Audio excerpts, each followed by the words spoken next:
السلام عليكم ورحمة الله وبركاته. أعزائي المشاهدين، أهلا وسهلا ومرحبا بكم في الحلقة الثانية من سلسلتنا الجديدة، سلسلة القصص بالعربية الفصحى. قصص لم تسمع بها ولم ترها في حياتك. معكم صديقكم رامي الحرام الذي سوف يسرق قلوبكم. بالنسبة لمن لم يشاهد الحلقة الأولى فأنصحك أن تشاهدها. أريد أن أسألكم عن رأيكم في شيء. أريد تغيير اسم قناتي إلى رامي الحرام.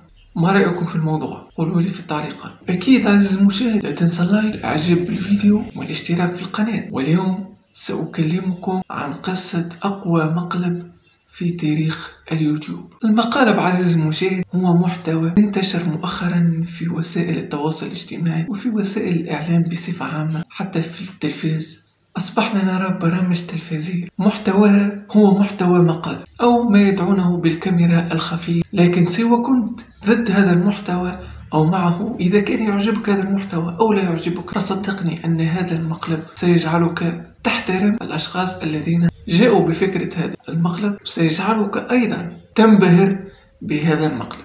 هنالك أصدقاء لديهم قناة على اليوتيوب وصلت إلى 3 مليون مشترك، اللهم ارزقنا يا رب. فقرروا أن يقيموا حفلة. كما تعرفون يعني الأجانب في احتفالاتهم يشربون كثيرا، لكنهم قرروا أن يضعوا منوم لصديقهم في مشروباته. طلق صديقهم يشرب ويشرب ويشرب والعياذ بالله من الشرب في هذا الشهر المبارك الكريم حتى أغمي عليه، وقاموا بأخذه إلى المستشفى. وهنا سيبدأ المقلب الأسطوري عزيزي المشاهد، فركز معي انتظروه حتى يستفيق. ثم ذهب له الطبيب الذي هو ممثل معه، قال له لقد كنت في غيبوبة دامت 10 سنوات. قال له أن هناك أصدقاء يريدون رؤيتك. وكما تلاحظون الصدمة واضحة على وجه صديقه. دخل صديقه الأول وقد تغير قليلا في شكله كي يظهر أنه أكبر في السن، وبدأ بإخباره بمعلومات صادمة أخرى، وأنه أنجب طفلا موجود هنا ويريد أن يراه. وكما ترون الصدمة واضحة جدا جدا على وجه صديقك. تخيل الوضع، تخيل أنك في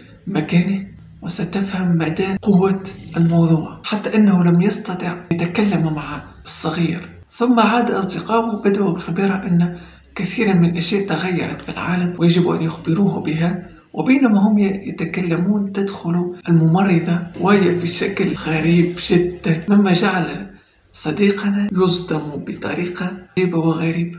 وأنا حقيقة تخيلت نفسي في مكانه. حقيقة الموقف لا يحسد عليه. فهذا هو كانت قصة مقلبنا الأسطوري عزيزي المشاهد. وللأسف هذه القصة ستكون آخر قصة في سلسلة القصص. وهذا عزيزي المشاهد هو ثاني أقوى مقلب في تاريخ اليوتيوب، لأنها ليست آخر قصة وما زالت قصص متواصلة.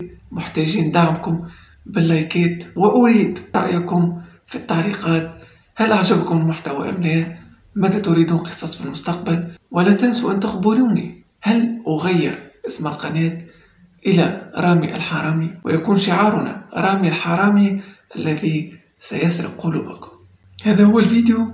أتمنى أن تكون قد استمتعت عزيزي المشاهد. نراكم في الفيديو القادم. سلام.